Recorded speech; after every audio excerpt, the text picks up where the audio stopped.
Olá, tudo bem? Eu espero que sim. Meu nome é Jederson Freitas e hoje, 17 de julho, eu selecionei os seguintes destaques para o Notícias do Mundo de Segurança da Informação. Ataques custaram 32 bilhões de dólares em inatividade ao setor financeiro. Casa Branca anuncia plano de cibersegurança e dados de clientes do Deutsche Bank vazados em hack ao Move IT. E eu começo com essa notícia que fala: ataques custaram 32 bilhões de dólares em inatividade ao setor financeiro. Os ataques de ransomware ao setor financeiro global custaram 32,3 bilhões apenas em tempo de inatividade desde 2018. Isso é o que revela um novo estudo da Comparitech, que descobriu que 225 instituições financeiras foram confirmadas como atingidas por um ataque de ransomware nos últimos 5 anos, expondo ao menos 32,3 milhões de registros individuais. O tempo de inatividade dos ataques variou de 1 dia a 52 dias, com a média variando de 10 a 14 dias, disse a Comparitech. Os pedidos de resgate variaram de 180 mil dólares a 40 milhões de dólares, com uma demanda média de 6,9 milhões de dólares, sugerindo que cerca de 2,14 bilhões de dólares em pagamentos de resgate foram exigidos no total, acrescentou a empresa. A pesquisa é baseada no rastreador de ataque de ransomware da Comparitech, que é atualizado diariamente. Seu cálculo do custo de 32,3 bilhões de dólares em relação ao tempo de inatividade sofrido pelos serviços financeiros desde 2018 se baseia em um valor de 8.662 dólares por minuto, acrescentou a empresa. As descobertas vêm na mesma semana que novos dados da Forrester, que revelaram que os invasores permanecem na rede de serviços financeiros e provedores de seguros por mais tempo na comparação com outros setores, com empresas financeiras lutando para erradicar e se recuperar de violações. Além disso, as violações de serviços financeiros incorrem em custos mais altos, com as organizações pagando em média 3 milhões de dólares no total, de acordo com a Forrester. A pesquisa da Comparitech revelou que, embora o número de ataques de ransomware a serviços financeiros tenha caído significativamente no ano passado, 39%, 39% no total, em comparação com 86% em 2021, os números do primeiro semestre sugerem que pode haver um aumento notável nos ataques de ransomware neste ano. Até o final de junho, 24 ataques de ransomware a instituições financeiras foram registrados na comparação, com 16 observados no mesmo período de 2022, disse a empresa. Além do mais, enquanto pouco mais de 3,5 milhões de registros foram confirmados como afetados por ataques de ransomware em 2022, até agora, neste ano, mais de 14 milhões de registros foram afetados, embora a maioria deles provenha do ataque ao Latitude Financial da Austrália. Os hackers parecem estar indo atrás de empresas financeiras big ticket com tesouros de dados, disse a Comparitech. Ao roubar grandes quantidades de dados e criptografar sistemas, os hackers estão aumentando suas chances de receber um pagamento de resgate. Da mesma forma que uma organização não pague, os dados financeiros pessoais obterão um prêmio na Dark Web. É bastante complicado, assim, acho que não, a percepção de muitas indústrias é que os ataques têm aumentado, ano após ano. Para algumas indústrias, alguns ataques tiveram leve queda. De ransomware, por exemplo, eu percebi que algumas matérias no final de 2022 ou no início de 2023 mostravam números que parecia haver uma certa diminuição. Essa diminuição, por outro lado, olhando um pouco mais profundamente os estudos, parecia ser algo mais relacionado ao foco que alguns criminosos, algumas gangues de ransomware estavam dando a empresas que tivessem mais dados ou fazendo ataques mais direcionados, etc. Porque, bem como a matéria disse, e isso gera uma percepção no início do ano, que se confirma agora, quando esses grupos criminosos acabam conseguindo atacar essas grandes empresas, sendo que antes elas enviaram uma massa, um volume de dados bastante significativo, eles têm maior chance, infelizmente, de auferir lucro, seja pela extorsão, para restabelecimento da situação de normalidade e para que os dados não vazem, seja para aquelas empresas que não aceitam pagar, não aceitam a extorsão, eles acabam tendo um insumo suficientemente interessante para vender para outros criminosos. Então, esse é o ponto. Os criminosos, eles não querem gastar e investir tempo num ataque que não possa oferir absolutamente nada de lucro. Então, o que tem se observado como tendência, embora nenhuma empresa possa dizer, puxa, logo não sou alvo de ataque. Não é isso. Mas, como tendência, pelo menos para os ataques de ransomware, empresa que tenha grandes volumes de dados e empresas em que a operação, se paralisada, representa grandes prejuízos, porque essas empresas elas têm uma tendência maior a querer resolver sua situação. Seja não deixando que dados sensíveis vazem, sejam descobertos, seja para reaver a situação de normalidade e seus serviços estarem no ar novamente. Tendências. Eu não sei vocês, mas esses dados, quando se fala na casa de bilhões, e não são de reais, são de dólares, assustam.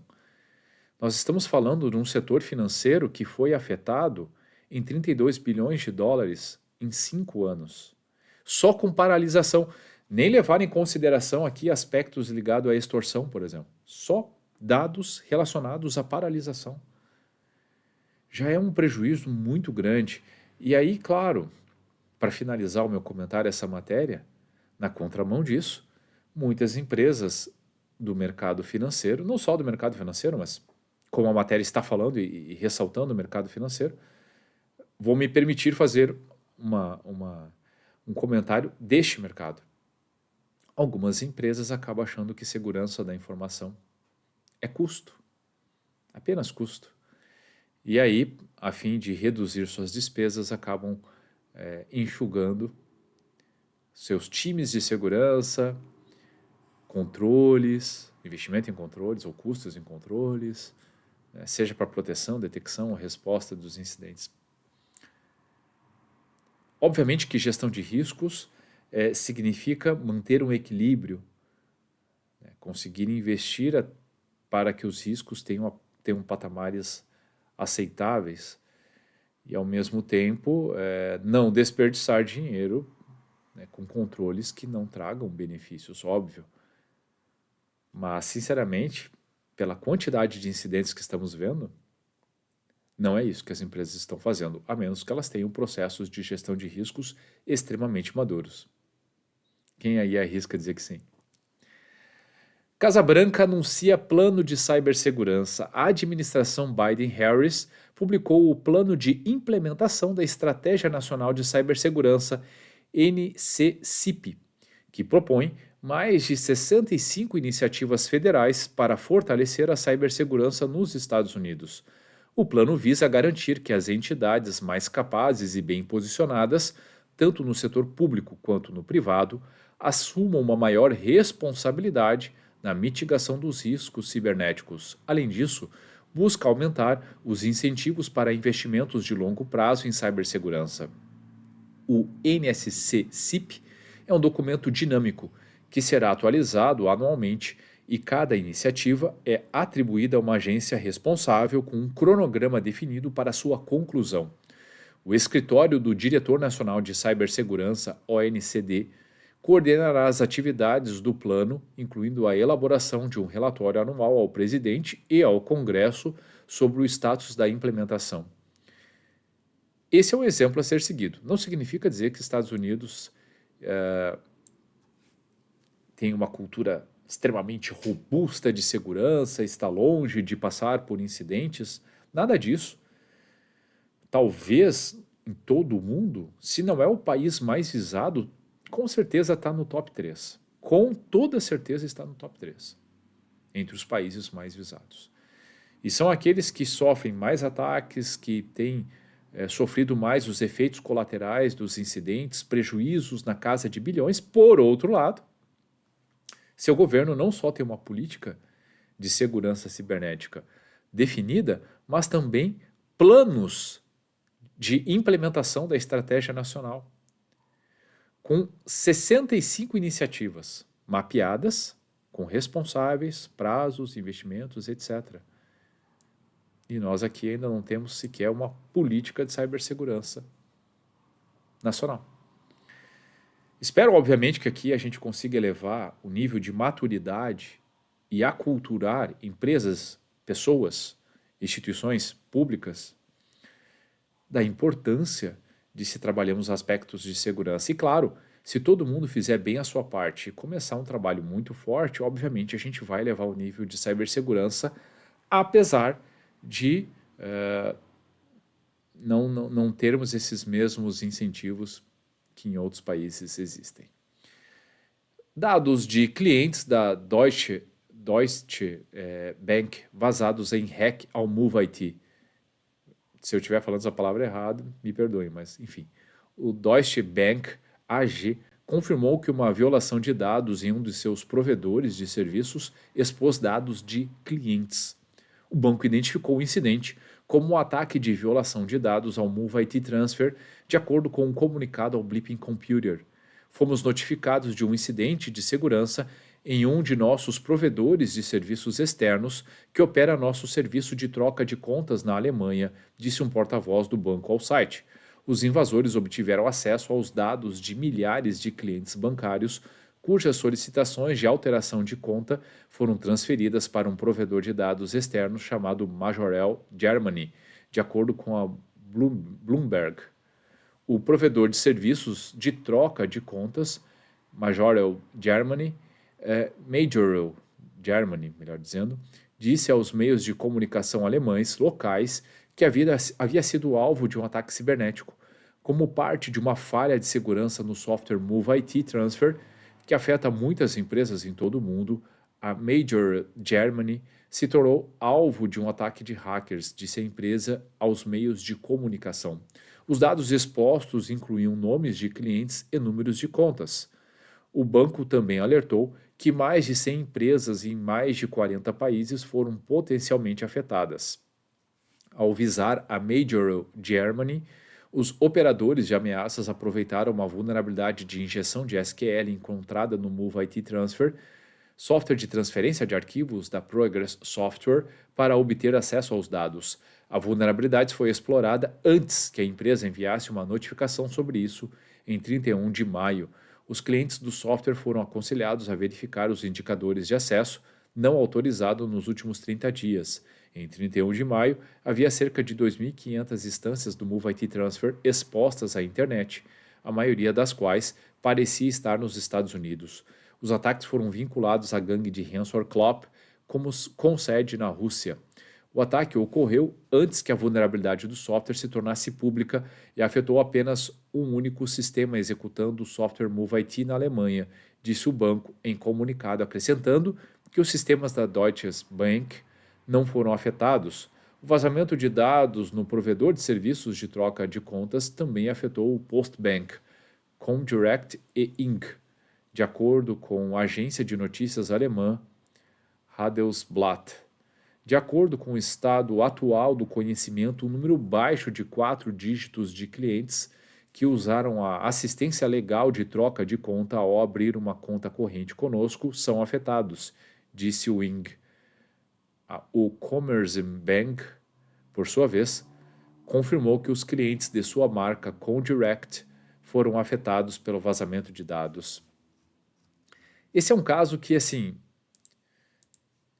ele é complexo porque, percebam, o grupo criminoso ele estava explorando uma vulnerabilidade antes que a empresa responsável pelo fornecimento do software tivesse conhecimento da existência e, portanto, disponibilizasse uma correção.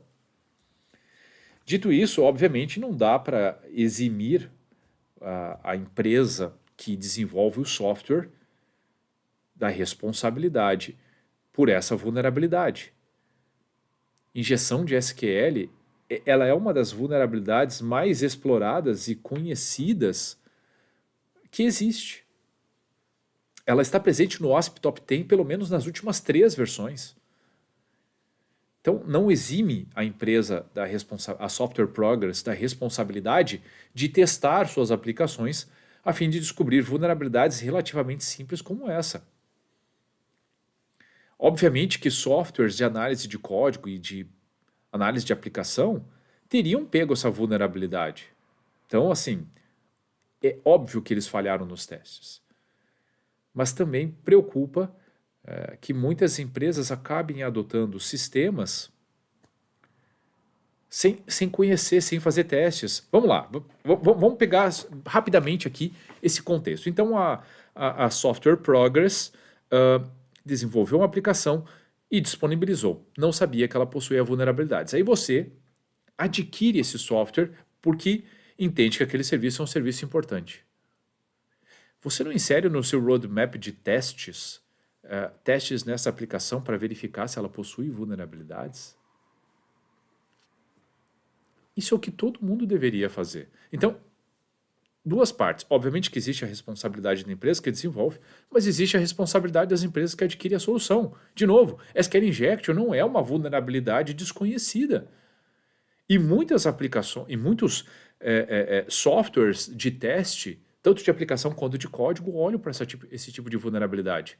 Não fosse isso, existem, obviamente, os pen tests, né, os famosos testes de penetração de rede e sistemas, que poderiam identificar caso entrasse no escopo de um teste como esse. Então, há muitos erros, não sei se vocês concordam comigo, mas há muitos erros. Ah, mas a gente não sabia que tinha essa vulnerabilidade. A Software Progress só descobriu depois. Tá, e os seus testes? Nunca realizou? O software foi adquirido 1 mês antes do incidente acontecer? Com certeza não.